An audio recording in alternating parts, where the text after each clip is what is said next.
Hey you guys, it's Peter, and I'm back. Of course I'm back. I'm not going anywhere. Beast! I'm YouTube famous now. Available in 1987. The album, Dad AF, The Smiths cover album. Girlfriend in a coma, I know, it's serious.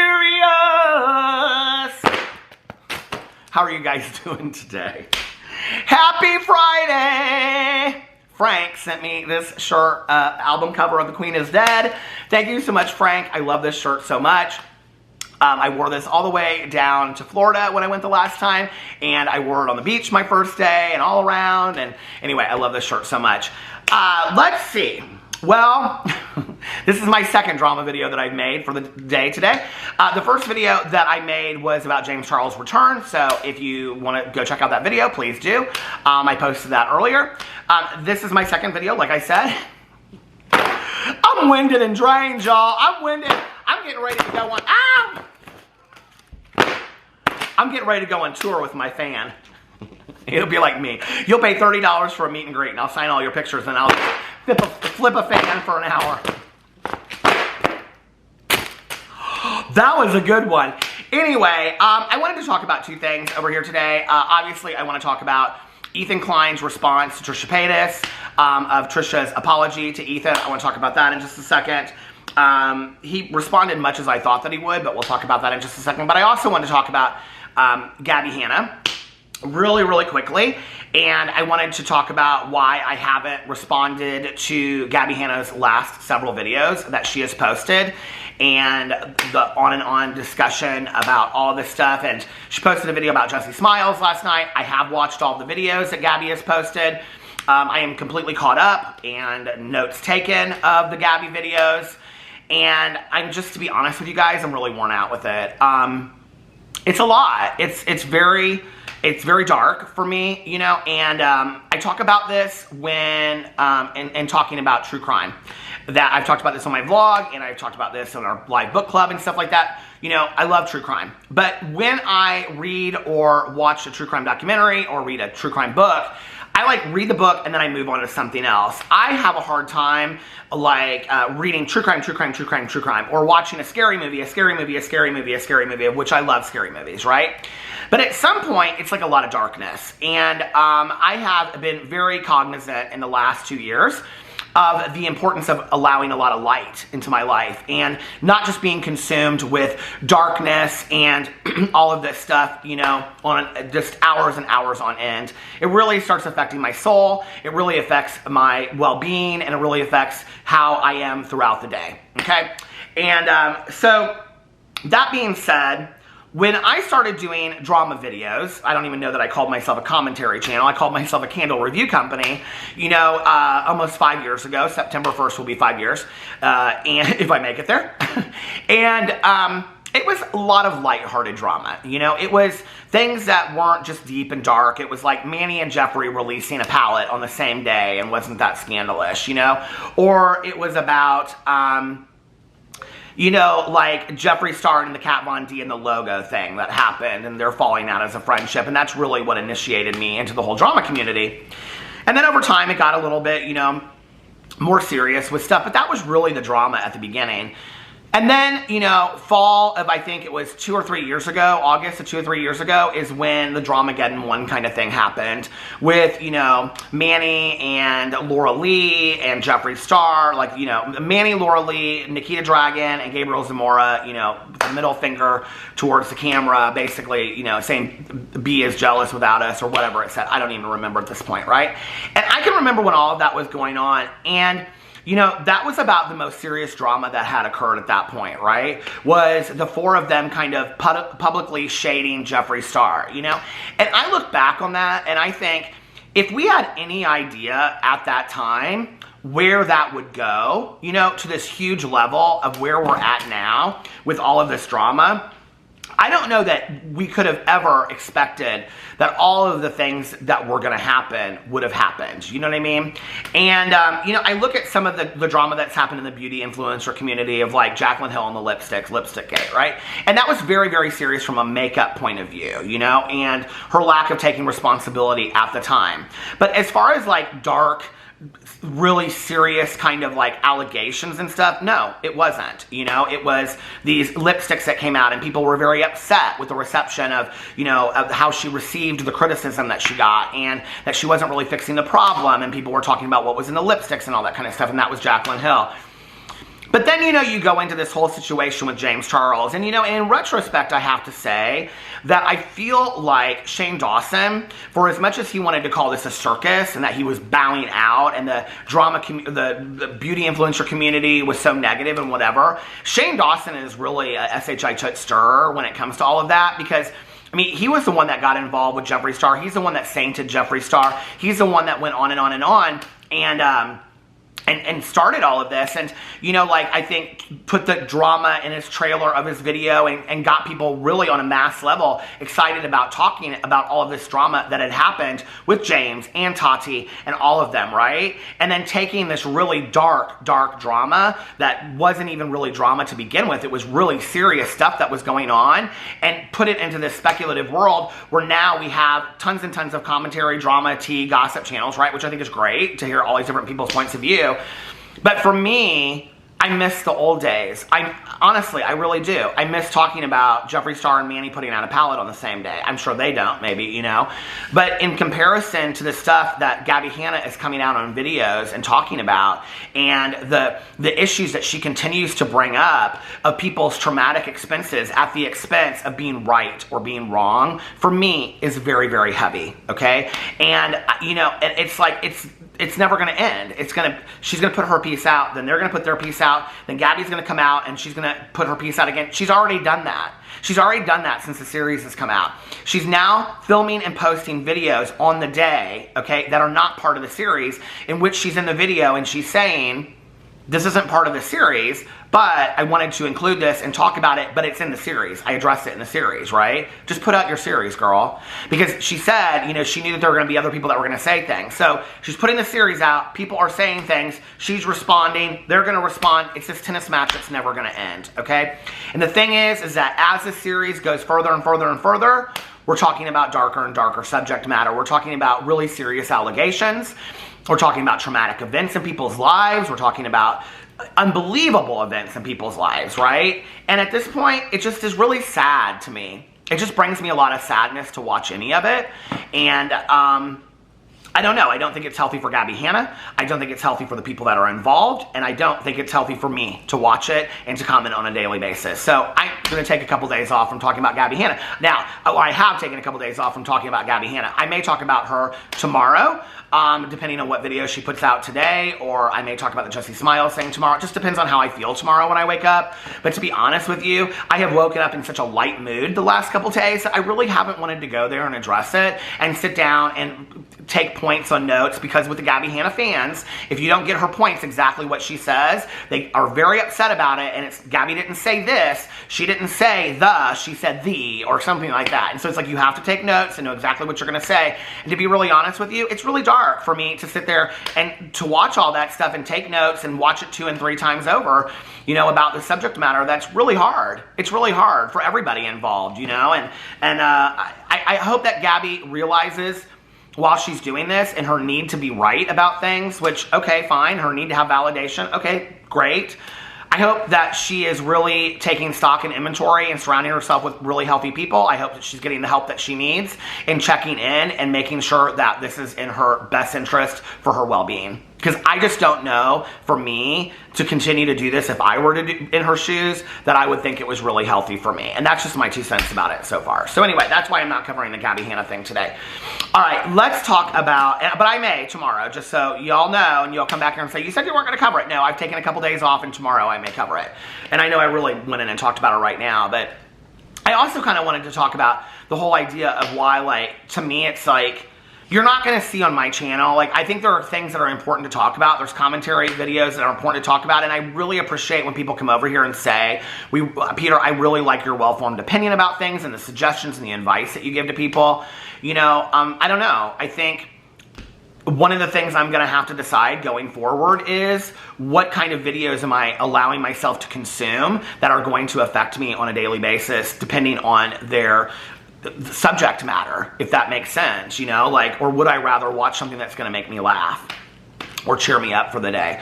So anyway, yeah, but I miss the lighthearted drama a little bit. And, you know, so when you see a video over here and it's talking about somebody's palate, that's what I enjoyed all along. That was why I entered the drama game. But I do think that these conversations are important to have. And I do enjoy having the conversations, to be able to have, you know, a conversation with you guys in the comment sections where I put out my 2 cents and then you guys say what you think in the comment sections below. So anyway, so that's my piece on all of that. Now I want to talk about Ethan Klein and his response to Trisha Paytas.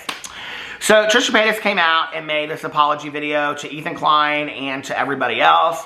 Now, I said in my video that, that YouTube is putting ads on videos even if you don't monetize them now. It's a change that they just recently made. And I said I didn't know if Trisha's apology video was monetized or not, but I said that I don't think it's a good look. Personally, I don't think it's a good look when people monetize apology videos, okay? I just think it's a poor look. I don't like it. I think it's not about the apology at that point, right? Or if you're gonna do it, then, I don't know, donate the money to some organization or something. So he called Trisha out for that and said that Trisha had 10 mid-roll ads, and that it was like, why did he have to watch a video with 10 mid-roll ads to get an apology? Why didn't Trisha just call him up and apologize to him on the phone, right? It's going to be interesting to see what Trisha does with this now that Ethan has come out and said this. And I looked, and I don't think that they've done anything on their Twitter as far as responding to the thing. Basically, what Ethan said is that it's just going to take some time, you know? And he did make a joke about the 5%. Now, I will tell you, his mom is now on, his frenemies now called Families, I guess. And his mom is the co-host of it, and his dad is behind the scenes, and you can hear his dad talking and stuff. So I watched the second episode of that, which I enjoyed. I really actually liked his mom a lot on there. She reminded me a lot of my mom when I was watching it. But what was funny was he had asked his mom and dad to go and research the Gabby Hanna drama. And I'm watching this and I'm like, okay, as much as I love her as your co-host, and I really do, I think that she makes an interesting, fun co-host. I mean, it's not as enjoyable to me as watching he and Trisha, but it is enjoyable for me to watch him with his mom. I like it. And definitely less problematic. But I did like when he said in the apology video, he said, or not his apology video, his reaction, he said something to the effect of, like, one of the reasons why I wanted the fights caught on film, because Trisha said, run it and let the people decide the end of it. And, which was interesting. And he said, I've always wanted the arguing to be on film because that's basically what the Frenemies project was supposed to be about from the beginning, which I was like, oh, I love that, you know? That all along this was supposed to be about two actual frenemies, kind of, and they're getting along and learning to, and you know, so that was, oh, he called it an experiment, I think, the Frenemies experiment, which I liked that. You know, it was interesting. I watched the thing with his mom, and they made some kind of very cringeworthy jokes about Trisha, and Ethan's dad made some comments about Trisha's weight, which was completely unnecessary. And in the response to Trisha's video, Ethan does come out and say that Trisha's apology video posted like at the exact same time, and that he didn't know that they had apologized to him, and so that he apologized for the cringy comments that were made about Trisha and all this kind of stuff. He basically just goes in and says that Trisha was really trying to ruin him as a person. And I thought, you know, it was interesting that he came just blatantly out and just said that, you know. It was like, they were liking tweets that were saying that Ethan was racist, and on and on and on. And he said, you know, it wasn't just that Trisha, like, had an issue with me. It was that Trisha was really trying to do everything possible to ruin me, right? And he's like, it's going to take some time. Like, it's not going to just I'm not going to just be like, okay, I'm cool with this overnight. Like, it's going to really take some time. And he did say in there that, you know, eventually I think that we can talk and we can work things out, but it's just not going to happen overnight. And I thought his response was very mature, honestly, you know. He made a comment, I don't know if it was in that one or the one before with his mom, where he said something about the 5% joke or something like that, and that, you know, he'll continue to make the 5% joke. And he kind of said something like there's nothing not funny about the 5% joke, and they've kind of ran with it at this point, you know. I don't know. You know, but he said he just wanted to come out and say it very shortly, and then he kind of kept on going on and on and on. You could tell that Ethan is really, really hurt by the things that Trisha did. I mean, you can really, really tell. I mean, as I think he tries to come across as very mature, and, you know, and yes, and I know people are like, well, Ethan's done a lot too, and Ethan's hurt Trisha a lot, and on and on and on. And there's a lot of people that are saying that.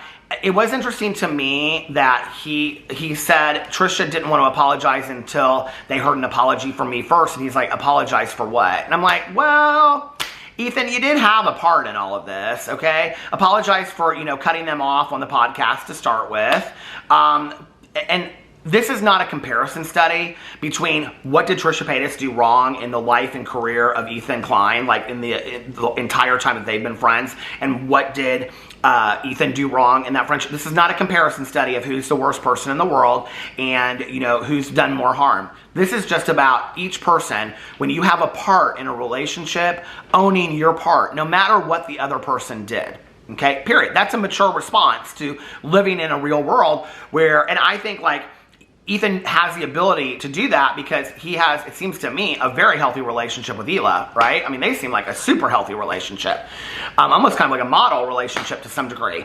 And so I'm like, you can't see where you had any part in this whole Trisha situation whatsoever, like from cutting them off in the podcast, maybe. That could even just be one thing, to continuing to belabor the point and continue to say things on Twitter when they weren't necessary. Yes, I understand that Trisha continued to go on and on and on. I'm not talking about that. I'm talking just about Ethan's part, right?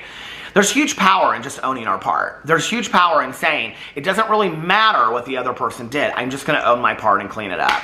So when he said he didn't really know what Trisha wanted an apology for, I was like, okay, Ethan, like, you have done a few things. Like, yes, I'm not saying that they are comparable at all to all of the horrible things that Trisha has done through this whole situation, which I think it's been a lot. I mean, Trisha has done some really, really hurtful things. Trisha has said some really, really hurtful things about Ethan and Hila, and coming out in one video, like he said, with 10 mid-roll ads and apologizing for it and saying, I'm sorry. You know, he's like, basically saying that it's easy for Trisha to come out and say, I'm sorry, but let's see how Trisha acts down the road, you know, and let's see where it goes from there. So that's basically what he said in the video. And yeah, I don't, you know, it was, one part kind of got me a little sad, and he said in there, he said, you know, I loved Frenemies. It was like, he was like, you know, and he did call, you know, Trisha talented and entertaining, but like in a real positive way. He said she's very talented, she's very entertaining, you know. And I do think that that is one thing, is that Ethan's always been able to see that, that sparkle in Trisha that I think sometimes Trisha doesn't even see in themselves. And I think it's hard for Ethan, because I think Ethan looks at Trisha, and even now, this is what I took from the video, and it's like, there are things I love about Trisha, but Trisha betrayed my trust. Trisha really hurt me on a core level. Like when he said in his video that when Trisha started posting the private DMs, he was like, I'm done, I'm out. Like, I'm not commenting anymore. And I was really thinking about that with like some close friends of mine in my life, like my friend Tanya, my best friend Tanya Jean. Like, she would never, I don't care what we had, what arguments we had, she would never share my text messages with her with other people. She just wouldn't, you know? And I was sitting there and I was thinking about that, and I was like, that is kind of like an ultimate betrayal. That is like, and not just let me show it to my sister, but let me show it to everybody else. He also said, you know, like in addressing like Trisha's sister's video on TikTok and stuff, that he really believed that that was the result of them sitting around and talking about like what a crap person he was. So he's like, you know, it wasn't just like that came out of the blue. He was like, they were over there and they were spinning. Well, what do you think about Moses being part of that? I mean, Moses is all of that. He didn't really say a whole lot about Moses in this, except for that Trisha's marrying Hila's brother Moses.